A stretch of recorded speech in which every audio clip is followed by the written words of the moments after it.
So John, nice to see you again. I'm nice so glad you join us for the Christus Vincit Foundation podcast. So why don't we just jump in? Sounds great. Please introduce yourself. Tell us a little bit about your background and both your educational and work background. Sure. John Loyack, president of Alvernia University. My education was a BS degree in accounting from King's College in Wilkes-Barre, Pennsylvania, and then a master's in business administration from Lehigh. So great. Career-wise, I started as a CPA coming out of college, worked for Pricewaterhouse in Philadelphia. Most of my career was corporate, Lutron Electronics, Union Pacific, P&M Resources, a big utility in the Southwest, then worked for Bill Gates running a power platform in Texas called Optiv Energy before I found my way into higher ed after that business sold. So spent some time at King's College doing a lot of what we're doing here in Reading with Alvernia, and then now, of course, Alvernia. So let me ask you how you made the transition from the corporate sphere to the higher education sphere. Yeah, I was actually interviewing to be a trustee at King's as somebody who had been engaged with the university or college a long time. New president came in, lots of problems, financial crisis, and I sort of jumped in to help. So never thinking I would spend the rest of my career in higher education, but along the way of sort of re-engineering the college and then positioning it through a college town effort to grow. Just fell in love with the higher ed experience. I even taught entrepreneurship. That's cool. At that stage. I'm actually going to do it here in the fall. So just love the experience. I think it's the best product of any, because it's the one thing you get that you use forever. You'll buy a car, you sell a car, buy a house, sell a house. But your education is something you build on for the rest of your life. So. Completely true. So do you feel that your accounting background, your business background gave you an advantage in leading this organization? Yeah, I think, frankly, it's an advantage in higher ed in general if you have the background, because,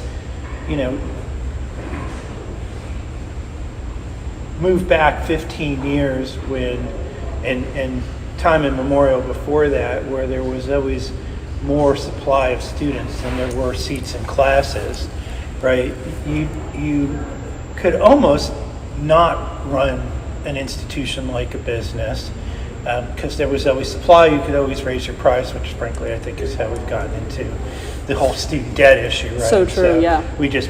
Higher ed had just passed the price on. 15 years ago that started to change as demographics change, and it's literally changing region by region. So now you have to be not only good at what you deliver, but you have to do it efficiently. And you have to run the university like a business, because it is a business, right? Cash comes in, cash goes out. If you have less cash coming in than you have cash going out, you've got a problem. It's no different. I think higher ed was kind of in a bubble of this undersupply for the longest time, and when it shifted, having that financial background, I think, becomes very important in how you manage all of this, and then use it to be creative, to find inexpensive ways to grow, because rotating your program offering into new programs and sunsetting or consolidating others is a difficult process and takes resources, and most smaller mid-sized institutions just don't have it. So they lose student population because their program mix doesn't change. They're not meeting the demand of what students really want, and then all of a sudden there's a disconnect. So you have to kind of be agile and nimble, and having a financial background really helps. That makes complete sense. So transitioning into something you said that kind of fascinated me, you talked about both downsizing parts of the university and then building on new parts. How are you managing not just the organizational aspects, but the personalities involved? Because that's just as important. Yeah, and maybe more so in higher ed because of the whole shared governance model with faculty. So that means you have to do it as a team, as a group, with consensus and collegiality. That's one of our core values. And so that's how we approached it. When I first got here, we really needed to shift resources away from some activities towards the future of what the university was going to be. And it was a difficult process. And it meant that we had to rearrange activities, job responsibilities, and how resources were allocated to those responsibilities, and worked with faculty and the Board of Trustees to work through that process to reposition the university to be ready to do the kinds of things that it's doing now. Without that repositioning, including a complete restructuring of our balance sheet, to have the security and the risk reduction on that side of things, to feel like we could take risk to grow. Right. And then that's a fine tightrope to walk It where you're is, taking yeah, those yeah, risks. yeah. One of my trustees says that we're always walking the thin and narrow path, because it doesn't take much to knock you off of it, but you could think of what's gone on with interest rates just recently. So a few years ago, the entire portfolio of $70 million worth of debt was short-term and variable. So we took advantage of low interest rate markets to make it long-term and fixed. So today, as interest rates rise, it doesn't affect the institution at all. We avoided that whole risk because we have a long-term portfolio versus a short-term one that's ready to terminate every 18 months, which is a lot of risk to take. Hard to grow from that foundation with that much variability. Right? Yeah, completely agreed. You have to have some sort of predictability locked in. Yeah, that's there. exactly right. Something that is your foundation to stand on, so that everything isn't moving, because so many things move in higher ed and change year to year. Having that as a foundation has been critical for us and our confidence to move forward with new initiatives and investments and so on. So let's skip ahead a question, because you talked about core foundations. So what are the core Bernardine and Franciscan foundations that Alvernia is really built on, the core principles? Yeah, so we have 5 core values, but I was focused in on 3. Collegiality and peacemaking at the foundation, because frankly, we teach a value system that brings people to the middle, right? So how do we find common ground? How do we work together? Not unlike the restructuring process we went through early in my presidency, right? We worked together, we built consensus, we understood each other's point of views, but found a way to come to the middle to be able to move things forward. Too many times today, people are in one camp or the other, and there's no way to move forward, and it turns into hatred and violence, right? We see that in society all the time. It seems like every month I'm writing a letter about some group that was violent against another group because they just don't get along and they're so polarized. That's not our culture. And then we bring those values to life through service in the community. Every student does service, is required to do service, so that they can live those values, be in those situations. We like to think we make students ready not just to make a living, but also a life in the community. Well, that makes sense, because you not only have to work somewhere, you have to live somewhere. Yeah, and frankly, for what you pay for a university experience, you should get a holistic education, which in my mind is values brought to life through service, great technical training, great liberal arts thinking, and then the application of that through experiential learning, internships. We build partners into our programs so students can get experiential learning just by walking out of the classroom. That's why we have TV stations and radio stations and business incubators and partnerships with 14 engineering firms, so project work can be done every other semester, and engineers are out. We like to say we make students application ready. You fill in the blank: accountants, engineers, nurses, OTs, PTs, DPTs, whatever it is, because they've been out on clinicals, internships, project work, and are really ready to just take the ball and run with it when they leave here. They're also geared towards the community and how to have an impact on the community, which I think is a lovely combination, and a holistic education. And that makes so much sense, especially when you're talking about that application ready process, because a lot of students graduate with the ability to navigate life, but they're still a little bit unprepared to go into the workplace. Yeah. And I think you hear that a lot about Alvernia graduates, right? So I spent a lot of time in the business community doing all kinds of things, but when I'm there, I always get the student feedback: we have 2 Alvernia students doing X, Y, or Z.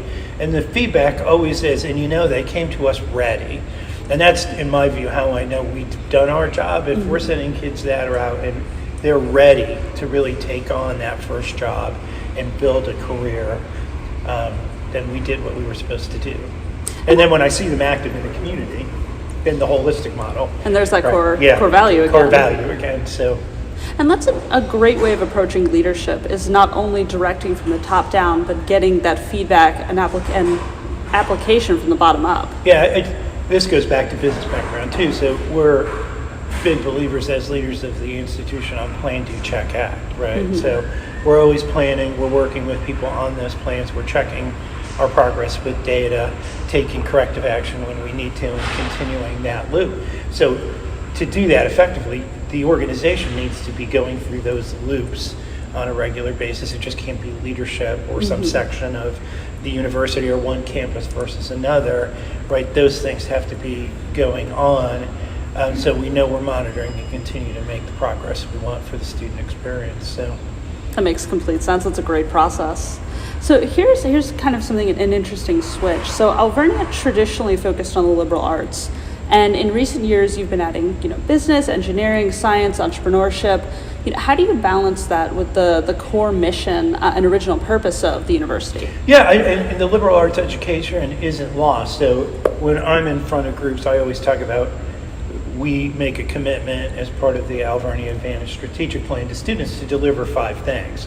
And I always start with values and service. But even before I get to technical education, which is frankly most of our degree, people working on degrees here are in technical majors, I stop at the liberal arts because we have done a great job of creating a liberal arts environment that stretches the mind and create great thinkers. You've heard me say that before. And frankly, you need to be today because the world moves so quickly, you have to be an adaptive thinker. So that liberal arts part of the education is not lost. In fact, it's elevated. Our students take more liberal arts core credits than they will credits in their major, unless they're a 5-year major like OT or DPT or PA, because we want to make sure that we create that great thinking base. Then take the technology of your major, I'm an accountant, I'm an engineer, I'm a nurse, I'm a PA, and then add the practical experience and application to get those application ready students to go out in the world and be successful. So that's really the model, right? And liberal arts is right in the center of all of that. And don't get me wrong, we still have liberal arts majors, but again, not as many because parents and students are looking for a return on investment. So you're going to get that when you successfully graduate as a nurse or an engineer or an OT or a PT, because jobs start in the low 5 figures into the 6 figures. Yes. And so that's how you get your return on your investment you made in coming here for the educational experience. So, and I think student transformation. So yes, and that's a valuable investment. And it's interesting that you talk about the concept of return on investment, because I think when a lot of organizations are starting out, a lot of students are starting their careers, they're thinking, okay, I'm going into this experience, I have somewhat of a plan, but I'm not thinking about the long-term outcome, like what is the overall goal? And so how important is it to focus on the eventual goal from day one? Yeah, frankly, it starts before day one. So, when we're in the recruiting process with students, and you might have seen the billboards for the Packapalooza, which is our big recruiting event.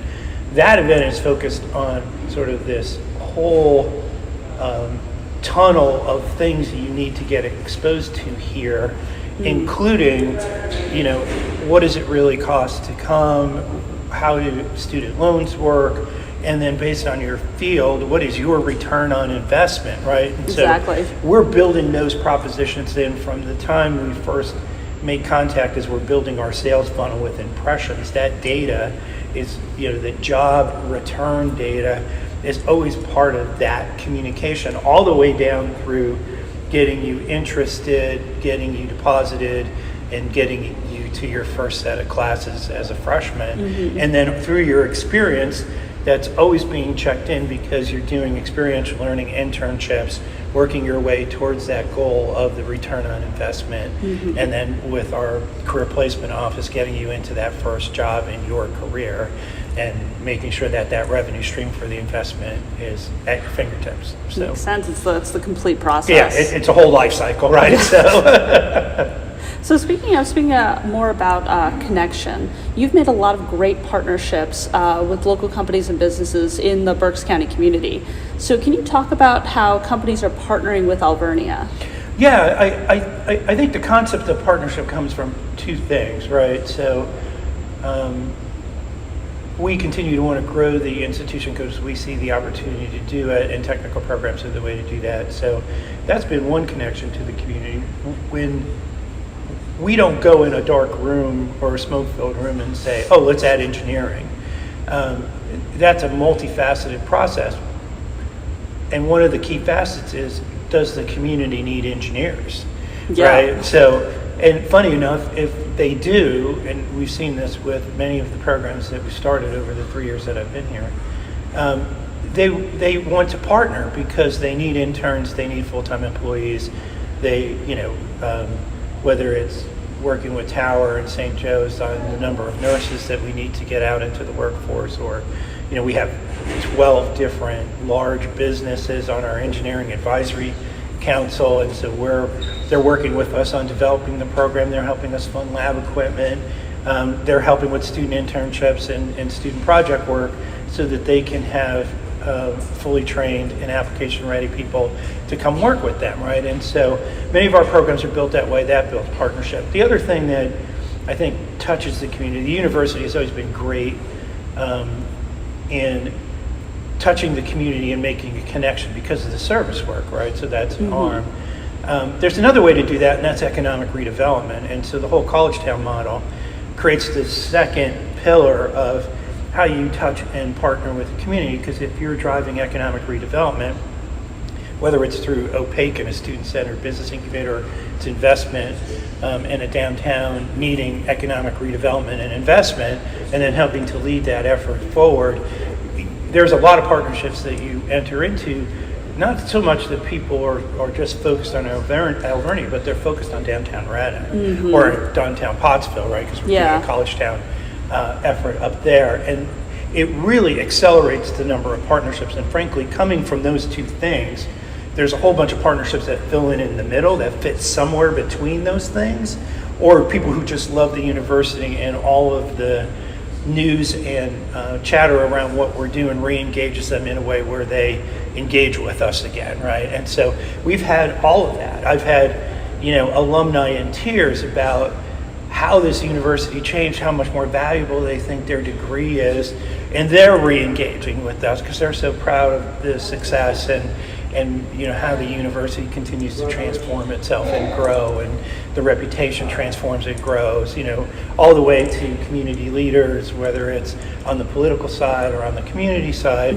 You see what we're doing and find a way to engage with us. And frankly, as Bernardine Franciscans, we're engaging, right? We're looking for partnerships. I mean, maybe the first ingredient of a partnership is to be looking for them. We recognize as a mid-sized university, there's no way we can do all the things we want to do or have the impacts we would like to have on a community, on a student, on our internal community without partners, right? Exactly. So I'm not self-sustainable. I'm a tuition-driven institution. I don't have a large endowment that sustains me. So to supplement my resource base, I need partners to help me do it, whether it's time, treasure, or talent.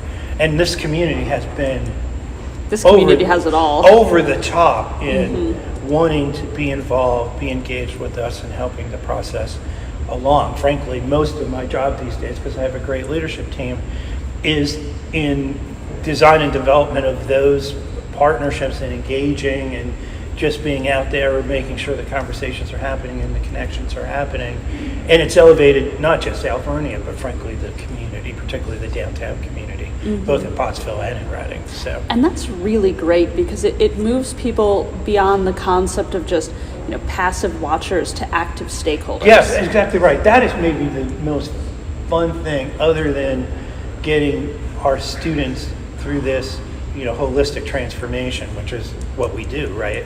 But the byproduct of doing it in a sort of college town model and that engagement with the community and all the energy that creates, and watching people be part of and excited about downtown Reading again or downtown Pottsville again, is really just a great environment to be in. It really is. It's so cool. Makes to my hear. job a lot of fun. So, Oh, absolutely. one day I'm an economic redeveloper, one day I'm out, in industry, listening to their needs of what their, employment needs are. The next day I'm with students, sharing the student experience. It makes it a really interesting and rewarding effort. Experience. Yeah. And it's awesome to hear younger people talking about wanting to stay in Reading or wanting to move to Reading. And it's something the city hasn't experienced for a long time. And this economic redevelopment process has been impacting not just people who live here now, but people who've already moved away and are giving Reading like a second look. Yep. I think we're on the right track. And certainly as some of these initiatives start to finish and have an impact on the city, it will kick off the next wave. And certainly if rail continues to move forward, that would be a whole nother avenue for economic redevelopment as you connect yourself to main arteries in Philadelphia, New York, and Washington. All of those things continue to uplift the city. And then, the city has higher tax base, more resources to support those who need support, and the economic activity to support those types of initiatives raises the whole city, right? Exactly. So, which is the beauty of what we're at least attempting to do. But so far, I think so good. So you talk about not just you, but your leadership team. So what would you say to an organization putting together a leadership team or looking to reevaluate? What do you look for when you put a group of people together, and what are the main qualities to keep in mind? Yeah, so we always start with leadership. In fact, we all sign a leadership compact if you're on the leadership team that sort of sets a rules of the road of how we interact with each other and how we're driving forward the strategic plan. Obviously, a proven track record. Everyone who's on our leadership team has a proven track record of what they're doing, and frankly came to Alvernia to have the opportunity to take that to the next level. And so we've been living that together for 3 years and having a ton of fun and a lot of hard work, and sometimes too much work all at once. But they're not mutually exclusive. Yeah, though. exactly. As we move things forward, because it's not just the university developing, but it's also them developing, right? And then exactly. I believe strongly in diversity. So I think we have one of the most diverse leadership teams for a mid-sized institution, and that was carefully crafted as well, right? Our leadership needs to have come from backgrounds that are congruent with our student backgrounds, and if the students aren't represented there with people who have walked in their shoes and understand their experiences, frankly, I don't think you can do, particularly in higher education, as good a job as you could if those views were represented around the leadership table. And then, of course, their leadership in their sections of the university, so that there's always that interconnection of background, culture, religion, thinking process, backgrounds, and as we create this big melting pot, and we're a very diverse campus looking to become even more globally diverse. And so that's how you create that environment and make it welcoming and make it supportive, because we all represent everybody who's here in some way, shape, or form. And it really does create community. I've watched it grow out of the leadership team, and now more formally with bringing Daryl Mason as the VP for Mission, Diversity, and Inclusion. Great work. Now we take that to another level, right? We designed a diverse team. Now we have a leadership for diversity and inclusion, and you just continue to take it to the next level. And it creates the right culture, a culture that's welcoming, a culture that families and students want to be part of, because frankly, that's a big piece of it too, is this the right culture for me? But when I'm giving advice, because people ask, since I'm a president of a university, particularly this time of the year when students are depositing, right, and making a commitment to an institution, whenever I'm around town, I always run into somebody who's, well, my son is in the process, and what would you recommend? And I start with the right environment. What's the right environment? And then, what do they want to do and how do they want to do it? Certainly has an impact on majors and who's good at delivering that kind of technology to a student. But start with an environment, because if the environment is right, they're going to be successful, right? That is the foundation of all of that. And frankly, I think it's part of how we've differentiated our service itself, because it's this holistic process: thinking, values, service, technical outcomes, training, experiential learning.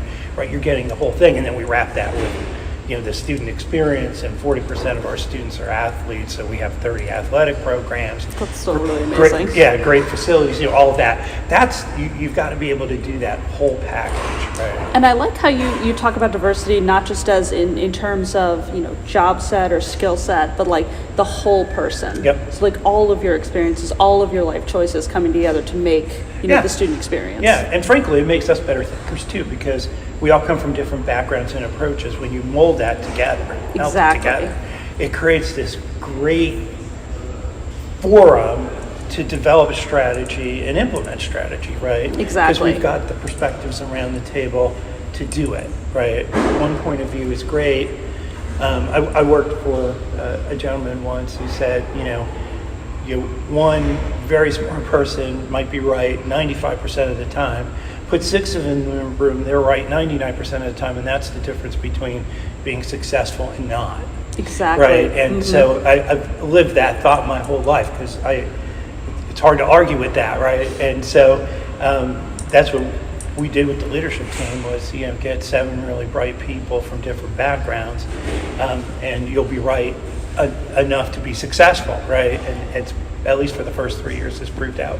It's worked so far. It worked so far. So you not only have a good leadership team, you have a good set of advisory councils. Yep. Now, how do you build an advisory council? Because a lot of organizations don't have these. And how do you bring the right people together? Yeah, and so that too is, those things come out of win-win situations, right? So someone has a need and the university is able to fill it. You reach out to them, because the best way for me to fill it is with their feedback, so I'm giving them exactly what they need when they need it. That's good for the student, because that's the outcome that gets you the job, right? It's good for the participant on an advisory council, because they get to mold and shape how we're going to deliver that student to them. Too many times, higher education, I'm going to go back to the bubble, right? We're in a bubble, and there's sort of business out there that happens, but we're in this educational bubble. But it can't be that way, because the bubble has to burst, because the student has to come out the other side of the membrane into the business world, no matter what they're doing, right? There's a business component to it, and some business driving it that drives the need for the employment. Whether you're, one of our social workers, or you're, in clinical recovery work, or a nurse, or an OT, or a PT, whatever, right? The world is creating those things through need in businesses that fill those needs. So those overlapping circles. Right, those overlapping circles, right? And so that's how we create advisory councils. And it's always been amazing to me how easy they are to create. Because if somebody has a need and you're asking them for advice on how to fill that need and then meeting that need, these things come together very easily. And again, I'll go to the 99% rule. So now if I have a really great leadership team and they're bright and we're debating and coming up with the right paths, and then we go down into a particular area and I can bring in 7 or 8, or like in engineering 12, advisors, then I just improved maybe myself from 99 to 99.9, because I've got another great group of diverse, bright people helping to guide us towards what we need to do that, and then translating that back to the student in the recruiting process of, look at what we can provide you, all of the 5 transformational things, and these businesses who are already engaged in your major looking to give you the internship and ultimately the long-term employment. That's where the model works best. And it's always been amazing to me how easy it is to engage people.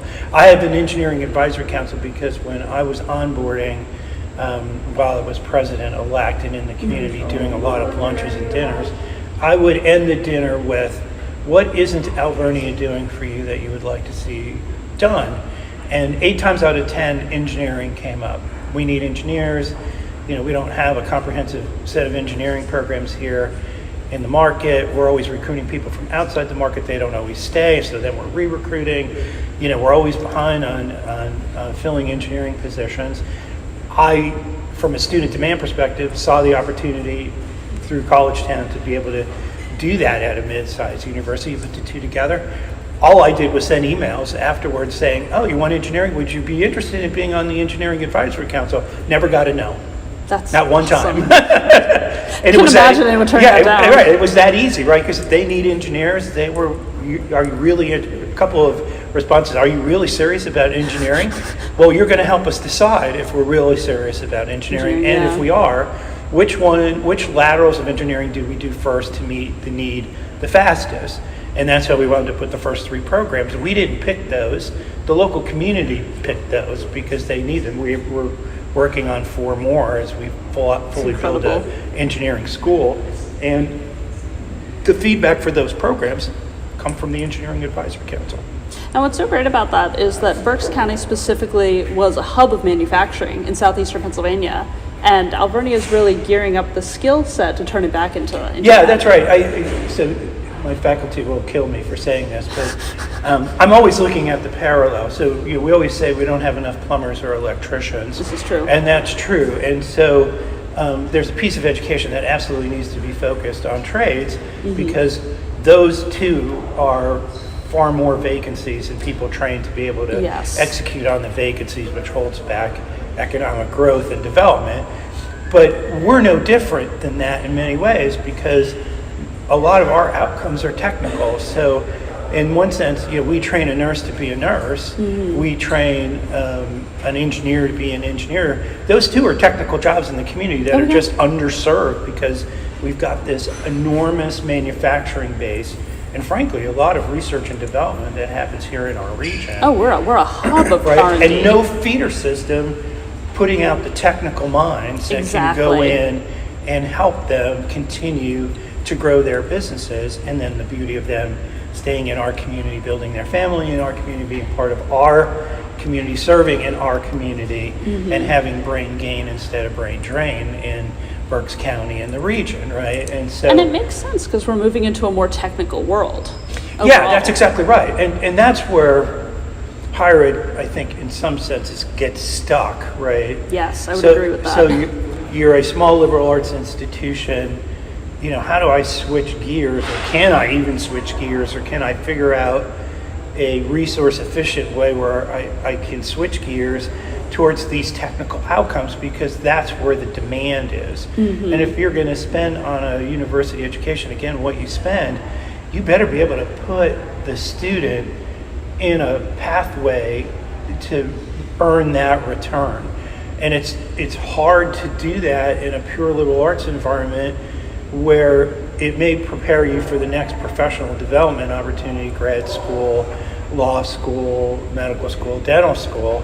But if you're not on that track, then what is the job outcome? And does it create a revenue stream for the student that supports the investment the family made, whether they borrow those funds or they have the capacity to pay? Still, it's a big commitment, right? And so again, those technical majors, I think, frankly, more and more, as the world is just more and more technical. Think of where we were just 15 years ago when there weren't iPhones and we're still Xeroxing things. Right, exactly, and fax machines. Right. Think of how quickly that and all of how that's elevated technical needs for employment in specific positions. Everything has a technology to it now. Exactly. And if we're not teaching students to go out in that technical environment, it's hard to find the return. And again, not to say that you couldn't be a liberal arts major and go out in the world and be madly successful. That's not the point. The point is where the jobs are with a lot of economic certainty and long-term viability are in technical majors. Completely agree. And you said something very interesting about parents and investment. So a child is an investment from their parents. They're paying money to go to Alvernia. They want to make sure that they're getting a good outcome, that return on investment for their student, because not only is their child, helping themselves, but they're also helping their family eventually. Yeah, no, that's absolutely right. And it creates that next generation of family as well. So, I had 3 children too who have just sort of all finished up that process, although my oldest daughter is here working on her PhD in leadership. But Nice. The rest of them the other 2 are in jobs, and one went to law school, one's in a banker. But you want those kinds of outcomes because you want them to be successful and raise their families and have a great life, right? That's what you wish most as a parent. So you want to put them in a position where it is the right environment and there is the potential for the right outcome, and then the rest is up to them, right? So then it's a matter of them executing, but our job is to make sure we give them every opportunity to be successful. So moving into our last 2 questions, and this is something I think that Alvernia has really kind of positioned itself for. What is so critical about entrepreneurship, and why have you made so much of an investment in your entrepreneurship center? Yeah, so understanding that model and how business runs and gets off the ground, because no matter what your major, and many of our fellows, and those are the students who work full-time in the business incubator, with entrepreneurs and small business, are not business majors, right? But understanding the business ecosystem and how that, because whatever you're going to go out and do is wrapped around a business in some way, shape, or form, I think is important. It also, in my mind, stretches creative thinking. So if you can work with somebody from the idea to the business, that's a pretty creative, innovative, cool, interesting process, right?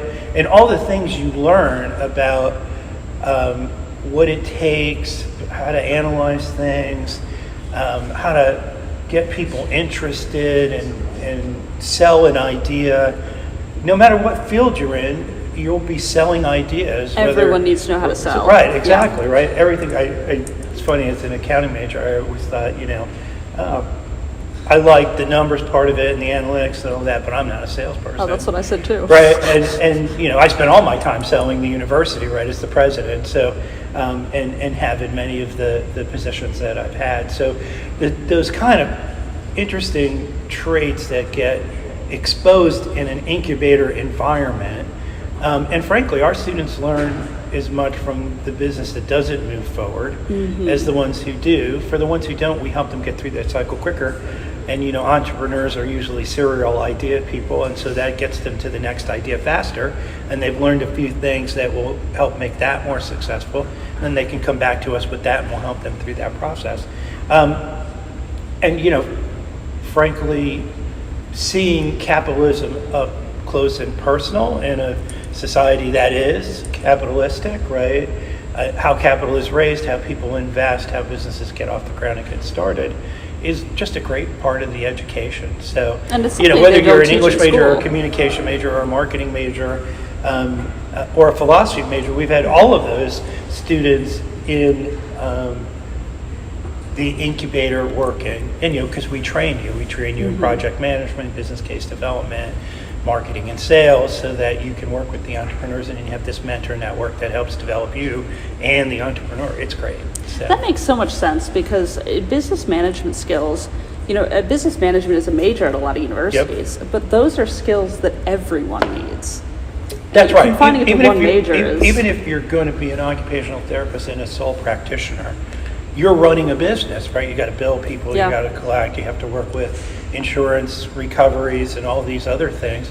So understanding how the business model works is great knowledge to leave an institution with. So, our job is to try to create as much of that as we can. And obviously there's a whole community aspect to that too. So if you're really going to be engaged in economic redevelopment, and you can take bright minds of students and wrap them around entrepreneurs and with a mentor network to support them when they don't know the answer, to help keep the entrepreneur moving, or the small business here in the downtown or in downtown Pottsville, because we're starting to do it up there as well. The impact on the community, helping businesses grow and move forward, helping new businesses get started. Our cultural coalition, right? So we have a whole team now dedicated to making sure that Penn Street is full from, the bridge to the hill, right? It's a great idea. And it's really those student entrepreneurs and our student fellows who will drive that. We have block captains now, right, here in the downtown, working with the small businesses block by block to make sure that when they need something, somebody can find a way for them to get it. Whether it's advice, technology, brain power, something from the city government that could help them because they have a problem and don't really know how to get it addressed, we can bring attention to it. And we work with Cindy Kastner, who is the Main Street manager, right, to make sure those things move forward. And we continue to raise the business profile here in the downtown. It's an interesting method of city development because, we think about going to a source for resources, we automatically think of government. Yep. Now this is kind of privatizing that model. Yeah, it does. And the funnel still goes back to government because sometimes it is truly a resource issue that the government has programs set to help, right? And so if you could have one meeting with us and we could say, oh, well, here's your need and here's the program that supports your need, we'll get you a meeting with X versus the small business person trying to figure out the maze of government, right? Oh, yeah, no thank you. Where do I go? Who do I talk to? It's, right, there's a million points of light, like George Bush used to like to say, right? It's 1,000 points of light. It's like, where do I go, right? Yeah. So that's where our student fellows and block captains help, right? They will get you to the answer very quickly and get you in front of the right person to start the dialogue, to get your issue resolved, get the resources from the program that's available, and so on and so on. And look, they're busy running their small business. You don't have time to figure out this mirrored matrix of, how you get help and support. Oh, absolutely. So moving into the final question, I think there's going to be a lot of parents and prospective students watching this. What would you say to them? What's your advice for them as they're looking to apply to colleges? Yeah, again, back to when parents hit me up when I'm out and about, find the right environment for you, right? And I'll use my children as an example. 2 of them went to undergrad at very large institutions, Oklahoma State and Texas A&M, right? So 30 to 60,000 students, and that environment was fine for them. My oldest went to Marywood because she needed a close environment. A values-driven environment was important to her. All of these things. So find the environment, and then you can do a lot of research on which institutions have the best nursing program or the best engineering program or the best business program. But find that environment, because if that's right and that fits, that allows you to grow the roots, to get through successfully a lot of technical training over the next 4 or 5 years, depending on your major, to get to the outcome you want. If you're in an environment where you're unsettled, it makes it much more difficult to get from start to finish, right? And so that to me is always my first level of advice. And then generally, I'm not a higher ed person, so I'm always thinking about that return on investment model. Again, higher education is not inexpensive, but it works when the outcome creates the revenue stream that overdoes the investment that you made to do it. And so make sure that you have some kind of professional track in mind that's going to make that investment worthwhile, because when that doesn't happen, I think you wind up in this conversation about student loans and how do people can't service student loans, or they don't finish. And that's not the first thing you want to be thinking about. Loans. Right. So you want to make sure, if you're going to make that investment, get yourself on a track with a university that's going to get you the training and the experience, a holistic education, and get you out and getting you earning that return on your investment, and have you hit the ground quickly, so you're very quickly increasing that return on investment because you're successful in that first job, and that leads to the first promotion or the next job. And then slowly you become, the person in the community who can be the resource. Yeah, that's exactly right. Yeah. And then, I always end commencement with a pay it forward speech, because it so fits our culture and value systems. How many people have helped me along the way? So it's my job then to pay that forward and help others. Part of the reason why I'm in higher education. Personally, I feel like it's a pay it forward thing. If I can do a great job educating students, and King's College did that for me, as somebody who was a first generation college student, I want to be able to do that. We graduated almost 200 first generation college students on Saturday. That's awesome. And if you don't feel good about that, right? How do you Yeah. There's nothing you're going to feel good about. And so, and you have this spirit of, paying that experience forward and getting them in positions to change their family's trajectory. And that's the part of education, frankly, we just don't talk about enough. We're so caught up in the negative.